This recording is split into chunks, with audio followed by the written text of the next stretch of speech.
Hello, my friend. I'm Dr. William Hart.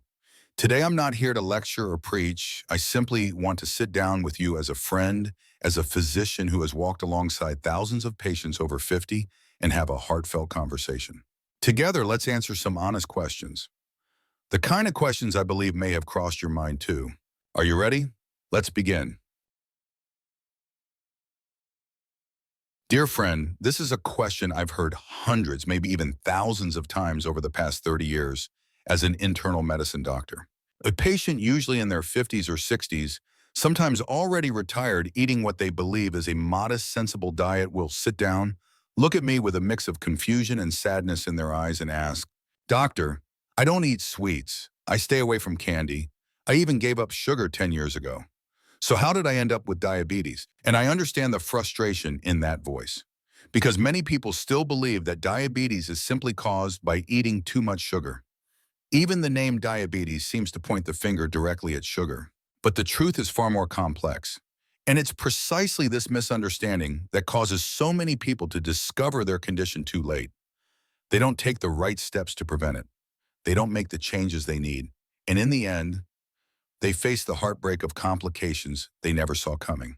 Let me help you picture this. Your blood sugar system, the way your body processes and regulates glucose, isn't just affected by the obviously sweet things you eat. It's influenced by how your body handles carbohydrates, even if they don't taste sweet at all. A slice of white bread, a bowl of rice, a plate of noodles, a baked potato. None of these taste sugary, but inside your body they are quickly converted into glucose and can spike your blood sugar just as much as a can of soda. I remember an old patient of mine, Mr. Robert, 65 years old. He was a retired truck driver, lived simply, and was incredibly disciplined. When he was diagnosed with type 2 diabetes, he was almost angry. "I don't drink soda. I don't eat cake. What else is there to cut out?" So I printed out a chart for him listing the amount of blood sugar generated from foods that don't taste sweet. Lunch bowl of white rice, roughly the equivalent of 10 teaspoons of sugar. Morning sandwich bread, around 6 to 8 teaspoons of sugar. A plate of French fries. Your body still processes it as refined, fast-absorbing starch. The issue isn't about what tastes sweet to your tongue. It's about the metabolic burden happening inside. After age 50, our bodies begin to lose insulin sensitivity. That is the ability of insulin, the hormone that moves sugar out of the blood and into the cells, to work efficiently. And when insulin becomes less effective, sugar from any kind of food, sweet or not, begins to build up in the bloodstream. That, my friend, is diabetes. Have you ever felt like this, that you've been careful with your eating, yet every time you get tested, your doctor frowns at your results, that you don't eat sweets or drink soda, and yet you still feel tired, thirsty all the time, or lose weight for no reason? You're not wrong, you're not indulgent or neglectful, you just haven't been guided clearly on how food really affects your body. Another important truth: diabetes isn't just about what you ate last week. It's the silent outcome of years, even decades of accumulated stress on your system. You might not eat sweets now, but if 10 or 20 years ago you led a sedentary lifestyle, ate a lot of refined carbs, lived under chronic stress, and lacked quality sleep, all of those factors may have quietly disrupted your blood sugar balance over time. We often only see the tip of the iceberg while forgetting the roots that lie beneath the surface. I once shared this with a patient. Type 2 diabetes doesn't show up after just one Thanksgiving or a few birthday parties. It's the result of thousands of meals and years in which your body was trying to speak, but no one listened. That doesn't mean you should live in fear. It simply means you can act today and begin to rewrite the story. And you know what? If you're still here watching this video asking yourself, "Why do I have diabetes when I don't even eat sweets?" then you've already taken a very important first step. You're beginning to understand yourself better. You're learning to see your health through a new lens, one that's deeper, wiser, more compassionate. And sometimes that right understanding is the first step toward healing. So if you're living with diabetes, remember this: it's not because you ate too many sweets. It's because your body is now calling for a new way of living, one that's gentler, steadier, and more aware. Dear friend, I've heard this question more times than you might think. Usually patients don't ask it right away. They hesitate, sitting up a little straighter after I've gone over blood sugar insulin medications. Then they look at me with eyes full of both hope and caution. "Doctor, Can I be cured? I always pause for a moment before answering, because that question, though it sounds simple, carries so much within it. There's hope, there's worry, there's belief, and sometimes years of quiet disappointment. Let me offer you this image. Your body is like a finely tuned clock. Every part, your heart, lungs, liver, pancreas, works in delicate harmony to keep you alive, breathing, and experiencing the world. But over time, through long-standing habits like inactivity, a diet high in refined carbs, chronic poor sleep, or prolonged stress, that clock begins to tick off rhythm, slow down, and eventually become dysregulated. Type 2 diabetes is not a cut that you can simply patch up with a bandage. It's the result of a deep, slow-moving metabolic disruption, one that has built up over many years. And for that reason, diabetes is often not something you cure, it's something you reverse. One of my patients, Mr. Carl, age 63, had been living with type 2 diabetes for nearly 12 years. When he came to see me for the first time, he brought a long list of things he had already tried: oral medications, supplements, a low-carb diet, even intermittent fasting. But his blood sugar was still fluctuating wildly. And he asked me that same question: is there a way to cure this, doctor? I didn't say no, but I didn't say yes either. I looked him in the eye and replied, Carl, some people are able to completely reverse type 2 diabetes if they catch it early, make significant lifestyle changes, and if their bodies still respond well. But others may not be able to erase it completely. Still, what matters more than being cured is being in control, living without fear, living without letting diabetes dictate every step you take. And so together we began again, one small step at a time. No magic pills, no extreme regimens, just 20 minutes of morning exercise, slowing down during meals and cutting back on white starches, getting 7 hours of sleep, learning to take deep breaths when stress arises, and most importantly, checking his blood sugar daily as a way to stay in conversation with his own body. 6 months later, Carl's A1C dropped from 8.2% to 6.4%. He no longer needed medication. And during his most recent follow-up, he told me, I don't know if this counts as being cured, doctor, but I feel like I'm living now light, healthy, and no longer afraid of diabetes. You see, there isn't one absolute definition of being cured from type 2 diabetes, but you can live a life that isn't controlled by it. You can bring your blood sugar back to a healthy range without medication. You can reclaim your power over your body, and to me, that's more meaningful than any label of being cured. I want you to remember this. Diabetes is not a sentence. It's a signal that it's time to come home to yourself. It's a reminder to begin the journey of taking care of your body more deeply. And if today you're still asking, can I be cured? Then my answer is this: you can heal, day by day, meal by meal, night by night, and live a life filled with hope. I'll see you in the next part, where we'll take a closer look at how to eat the right way when living with diabetes after 50. Because I truly believe you deserve a life of health and ease, not one haunted by blood sugar numbers, but one gently guided by the love you give yourself.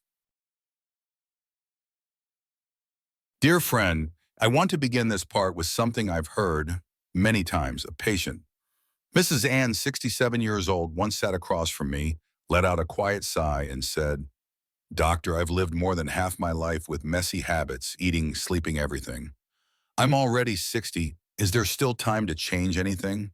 I looked at her and smiled, not answering right away, because I knew behind that question was a quiet fear, a hint of doubt, and sometimes a deep sense of helplessness, the feeling that maybe it's too late.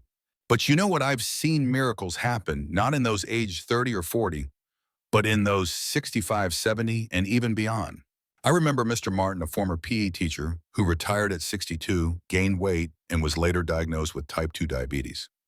When he first came to see me, he brought with him tired eyes and that familiar question, am I too old to change? And I asked him this in return: if your heart is still beating, if you still wake up every morning, is it really ever too late to change?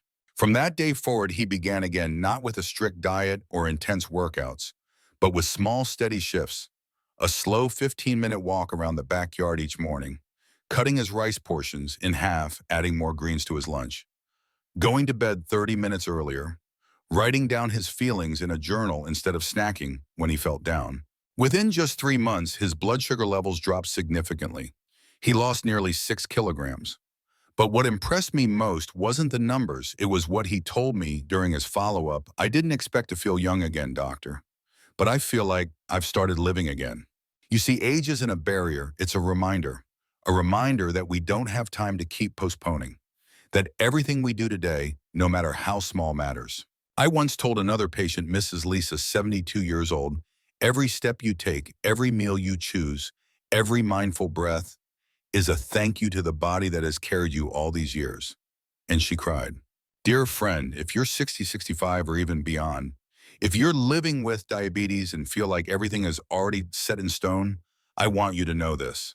No one is ever too old to change. No one is ever too late to begin. And it is never too late if you start from a place of love for yourself.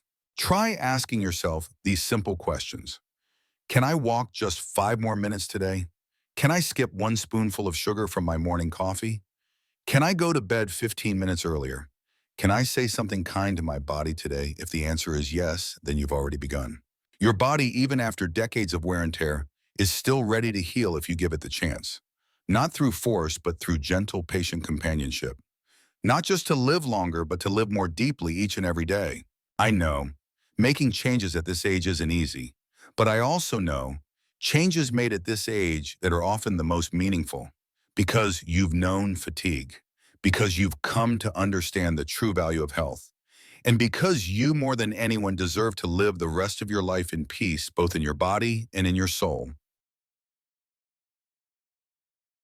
Dear friend, this is one of the most common questions I receive from patients newly diagnosed with diabetes, especially those over 50. One morning, Mrs. Gloria, 66 years old, came into my clinic with a timid look on her face.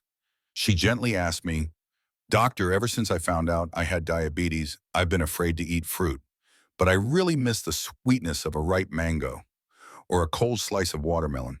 Am I still allowed to eat them? I looked at her and said, yes, Gloria, of course you can, but it has to be with understanding, not with fear. I want you to picture this. Fruit in its natural form is a gift rich in fiber, vitamins, antioxidants, and sometimes a simple source of joy in our later years.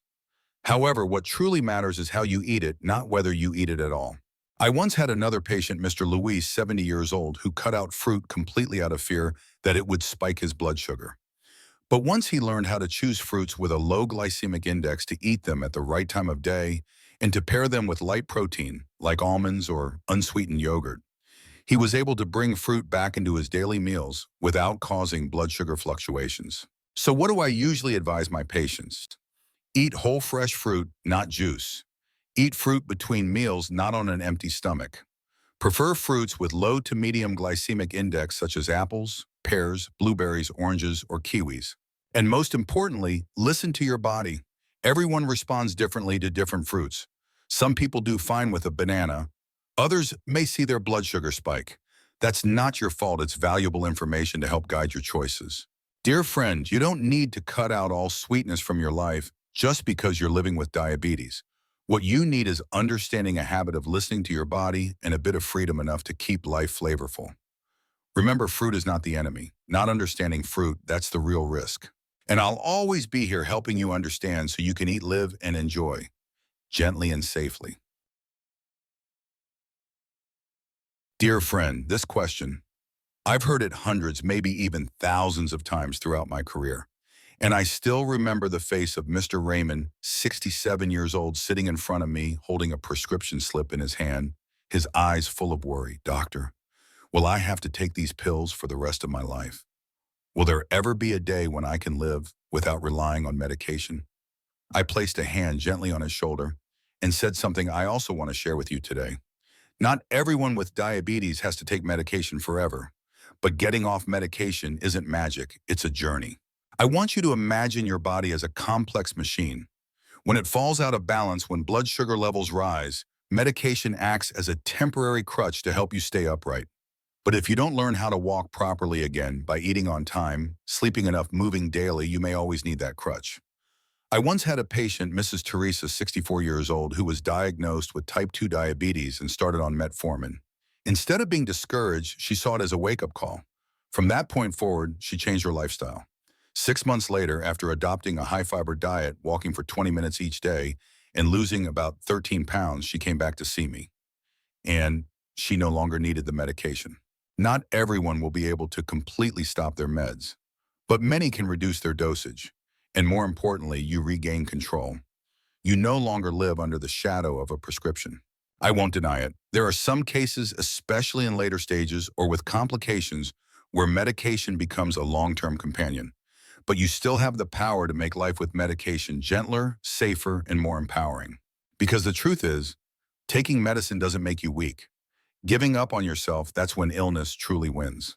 Dear friend, if you're holding a prescription in your hand today, don't panic. See it as a temporary step to help you stabilize, to help you relearn how to love your body. And who knows? One day your doctor might be the one to cross that medication off your chart with a proud smile just for you. Are you ready to begin that journey? Let me know in the comments. What medication are you currently taking, and do you hope to reduce it someday? I'll walk alongside you with knowledge, with experience, and with the deep belief that you can always change even after 50. Dear friend, diabetes is not the end of the road. It's a reminder that your body is asking you to come back, listen, and care again. Whether you're 50, 60, or beyond, every day you wake up is a new chance to do something differently. A healthier meal, a few more steps in the park, a glass of water at the right moment, a deeper, more restful night of sleep.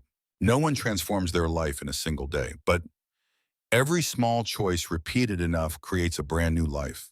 You're not too late. You just need to start and walk forward step by step with love for yourself. I'll see you in the next video, because this health journey after 50 is still worth living fully.